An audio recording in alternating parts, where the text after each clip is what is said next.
আজ কোয়েল মুরগির ডিম রান্না করেছি। ফুল ভিডিওটা তোমাদের দেখতে হবে যদি রেসিপিটা তোমরা জানতে চাও। চলো লেটস গো।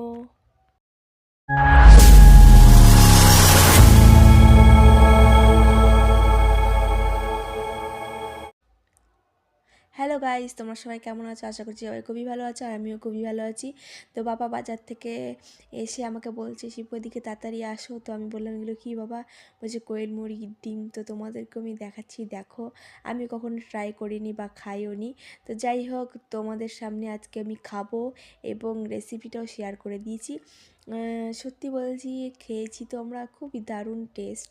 তো আমি তোমাদেরকে সাজেস্ট করবো যে তোমরা একবার বাড়িতে ট্রাই করে দেখো কোয়েল মুরগির ডিম। খুবই ভালো লাগবে তোমাদের কাছে, আমি এটাই আশা করি। 12টা ডিম বের করা কমপ্লিট। খড়কুটো পড়ে আছে, আর কিছুই নেই। চলো রেসিপিটা।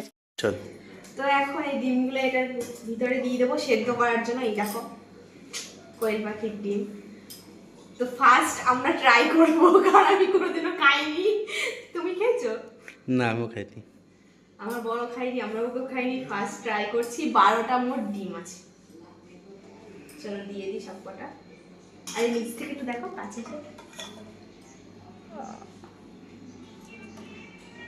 এবার গ্যাসে। তো এদিকে গ্যাসে এখন দিয়ে দিচ্ছি সেদ্ধ হওয়ার জন্য। যতক্ষণ না সেদ্ধ হচ্ছে ততক্ষণ আমরা নামাবো না। তো চলো সেদ্ধটা হতে থাকুক, এদিকে মশলা তৈরি করতে থাকি। তো এদিকে আমরা মশলা তৈরি করে নিয়েছি। এদিকে দেখো ডিমে দেওয়ার জন্য পরিমাণ মতন আলু কেটে নিয়েছি। তোমাদের পরিমাণ মতন তোমরা আলু কেটে নেবে। তারপরে হচ্ছে এদিকে দেখো এই মশলাটা। আমি এদিকে কাঁচা লঙ্কা নিয়েছি, রসুন নিয়েছি, আদা নিয়েছি, পেঁয়াজ নিয়েছি, একটু কুচু পেঁয়াজ নিয়েছি, যেটা তেলে দেবো, একটা মিক্সি করব। তো এদিকে একটু টমেটো নিয়ে নিয়েছি, এটা ছোটো ছোটো করে দিয়েছি, এটা পেঁয়াজের সাথে আলাদা ভাজা হবে, আর এটা পেস্ট করা হবে টমেটো। আর জিরা নিতে হবে, এদিকে মিক্সিতে দিয়ে দিচ্ছি। পরিমাণ মতন তোমাদের পরিমাণ মতন দিয়ে দেবে। আর আমি এটা সামান্য একটু দিয়ে জিরার গুঁড়ো আর লঙ্কার গুঁড়ো অ্যাড করব কালারের জন্য। তো এইদিকে আমরা এখন মিক্সিতে দিয়ে দিচ্ছি সব কিছু, যেগুলো যেগুলো পেস্ট করব। তো আমি একবারে সব দিয়ে দিচ্ছি, তোমরা কি একবারে দাও না জানি না, একটা একটা করে করো কি না। আমার একবারে সুবিধা হয় বলে আমি শর্টকাটে ঝেপে নিচ্ছি। তো তোমাদের মতো তোমরা করে নিও। ব্যাস, এদিকে একটুখানি জিরের গুঁড়ো দিয়ে দেবো আর একটু লঙ্কার গুঁড়ো, তাহলে ভালো করে মিশিয়ে যাবে। তো চলো পেস্ট করে দেখাচ্ছি।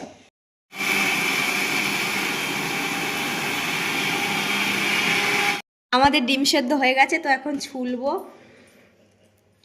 ডিমগুলো। এমন হচ্ছে যেন একসাথে সবগুলো নিয়ে আমি মুখের ভিতরে ঢুকিয়ে খেয়ে নিতে পারবো, এত ছোট।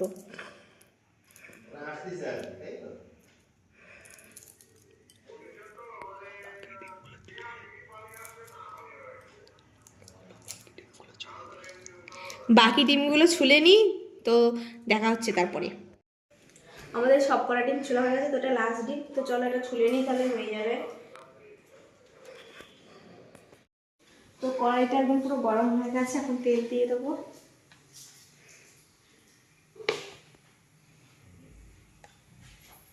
এদিকে ডিমটা একটু হালকা করে ভেজে নেবো, তাই জন্য দিয়ে দেবো।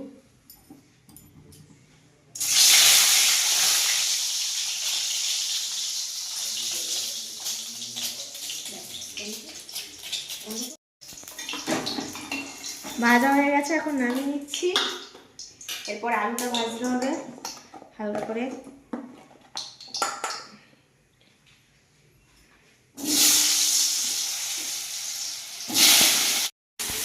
তো এদিকে লাল লাল করে আলুটা ভেজে নিয়েছি, এখন নামিয়ে নেব।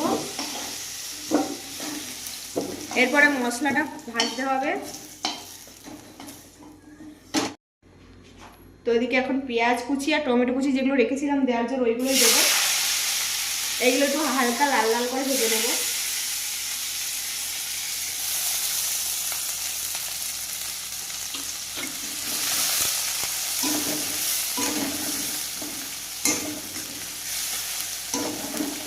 বেশি ভাজবো না, হালকা লাল লাল হয়ে গেলে পেস্ট করা মশলাটা দিয়ে দিতে হবে।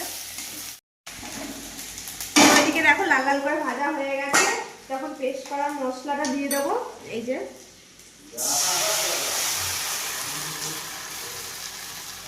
তো এটাকে ভালো করে মশলাটাকে এখন কষাতে হবে। তোমরা এই রেসিপিটা বাড়িতে অবশ্যই ট্রাই করে দেখো। এখন পরিমাণ মতো নুন এগুলো দিয়ে দেবো এই মশলা কষানোটার সাথেই, তাহলে ভালো করে কষে যাবে। নুন, এই যে হলুদ, নাড়াচাড়া করে এবার মশলাটা সুন্দর করে কষাবো। তো এখন দেখতে পাচ্ছ মশলাটা কত সুন্দরভাবে ফুটছে। আসলে মেন হচ্ছে মশলাটা ভালো করে কষিয়ে নেওয়া, নাহলে কিন্তু তোমাদের টেস্ট লাগবে না খেতে। তাই জন্য মশলাটা ভালোভাবে প্রথম থেকেই কষাতে হবে। মশলা কষানো হয়ে গেছে, তো মশলা কষানোর সাথে সাথেই এখন ভেজে রাখা আলুগুলো মশলার ভিতর দিয়ে দেবো, কারণ মশলার ভিতরে আলুগুলো দিয়ে দিলে আলুর সাথে একটু মশলাটা ভালোভাবে মিশে যায়। তো আমি তো এইভাবে রান্না করে তোমাদেরকে শেয়ার করছি, তোমরা বাড়িতে অবশ্যই একবার ট্রাই করে দেখো, আর নিশ্চয়ই আশা করছি তোমাদের ভালোই লাগবে। তো ভালো লাগলে ভিডিওটা লাইক, কমেন্ট, শেয়ার, সাবস্ক্রাইব করে দিও। নতুন যারা আছো ভিডিওটা দেখেছো তারা প্লিজ আমার সাবস্ক্রাইব করে দিও।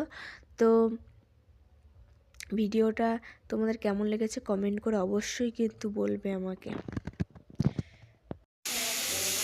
তো এখন আলু দিয়ে হয়ে গেছে, এখন আলুটা একটুখানি মশলার সাথে ভালো করে কষিয়ে নেব। এদিকে কষানো হয়ে গেছে, এবার জলটা ঢেলে দেবো। তোমরা পরিমাণ মতন জল দিয়ে দেবে। মাখা মাখা করে খেতে চাইলে মাখা মাখাও করতে পারো, ঝোল করে খেতে চাইলে ঝোলও খেতে পারো। তবে আমাদের রাতের বেলা আমরা রুটি দিয়ে এটা খাবো, তো তার জন্য আমাদের একটু ঝোল রাখতে হবে।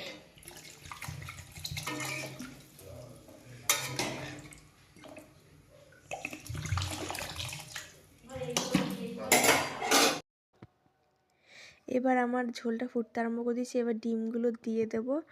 ডিমগুলো দিয়ে কিছুক্ষণ ঢেকে রাখবো। তো আমি এখানে লাস্টের দিকে একটু ধনেপাতা অ্যাড করেছিলাম, তো সেটা ক্যামেরার তোলা হয়নি আর কি। তোমরা চাইলে ধনেপাতা দিতে পারো, ধনেপাতা দিলে একটু অন্যরকম লাগে খেতে।